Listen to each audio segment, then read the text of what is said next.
Hello प्यारे बच्चों, आप सभी का स्वागत है मेरे इस YouTube चैनल पर।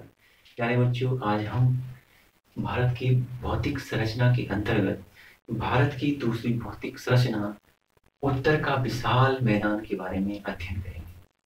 इससे पहले हमने उत्तर का विशाल पर्वतीय प्रदेश का अध्ययन कर लिया है। वीडियो की डिस्क्रिप्शन में आप उस लिंक पर जाकर के उस पर्वतीय प्रदेश की विस्तृत अध्ययन को आप आसानी से देख सकते हैं।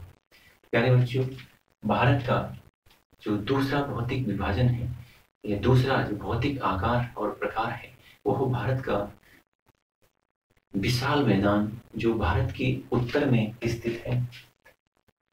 इस विशाल मैदान की उत्पत्ति के आधार पर यदि हम इसका वर्णन करें तो भारत की इस विशाल मैदान की उत्तर में हिमालय पर्वत विस्तृत है, हिमालय पर्वत है, और दक्षिण में इस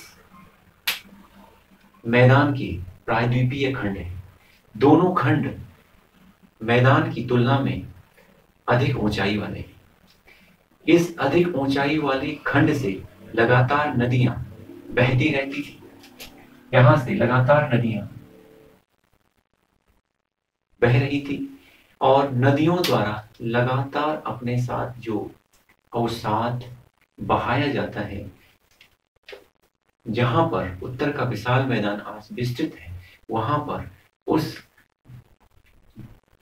पर पूर्व में बहुत ही विशाल गर्त पाया जाता था और इस गर्त में लगातार वह अवसाद भरता गया और धीरे धीरे इस अवसाद की जमाव से उत्तर का विशाल मैदान का निर्माण हुआ।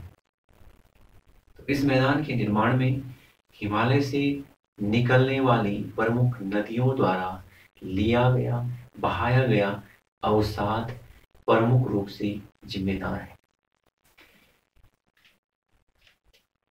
अब हिमालय पर्वत के दक्षिण में जब इसका विस्तार हुआ तो यह अनेक नदियों का एक क्षेत्र बन गया, जहां से अनेक नदियां प्रवाहित होती रहती हैं। इन नदियों के बहने के आधार पर उत्तर के विशाल मैदान को 3 अलग अलग भागों में बांटा गया है। पहला, सिंधु नदी का मैदान।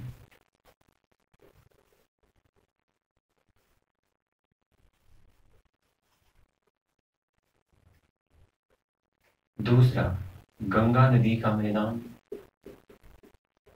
और तीसरा, ब्रह्मपुत्र नदी का मैदान।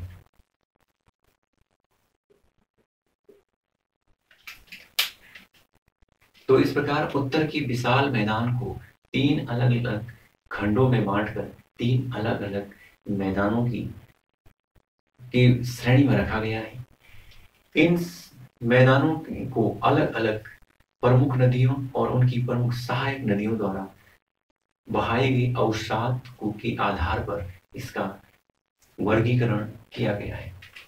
सिंधु नदी और सिंधु की प्रमुख सहायक नदियां जब पंजाब, हरियाणा और हिमाचल प्रदेश राज्य से बहकर मैदानों में प्रवेश करती हैं, तब सिंधु नदी के मैदान का निर्माण भारत और पाकिस्तान दोनों क्षेत्रों में हो जाता है।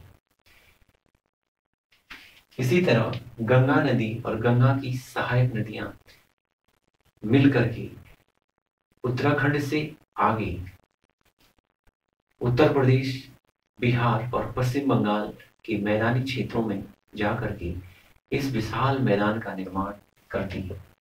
और ब्रह्मपुत्र नदी अपनी सहायक नदी के साथ मिलकर भारत के असम राज्य में और बांग्लादेश के अधिकतर हिस्से में मैदान का निर्माण करके आगे बंगाल की खाड़ी में मिल जाती है। तो इस प्रकार उत्तर की विशाल मैदान को 3 भागों में बांट सकते हैं। भारत के लिए उत्तर का विशाल मैदान बहुत ही महत्वपूर्ण और बहुत ही हमारी अर्थव्यवस्था का आधार भी है, क्योंकि भारत के लिए सबसे अधिक खाद्यान्न उत्पादन करने वाले प्रमुख राज्यों का जो क्षेत्र है वह उत्तर का विशाल मैदान ही है। भारत खाद्यान्न की दृष्टि से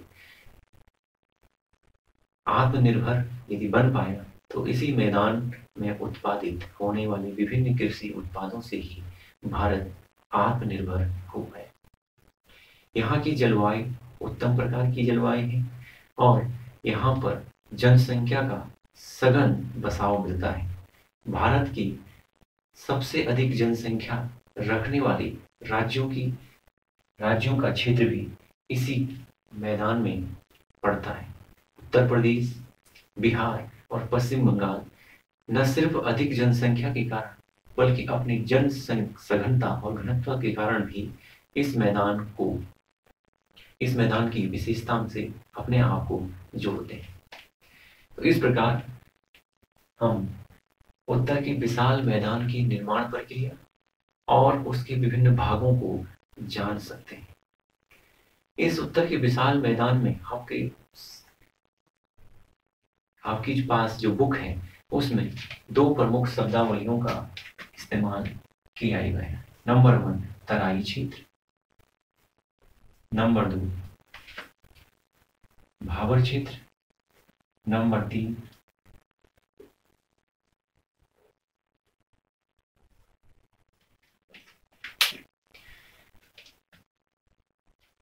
तराई और भाबर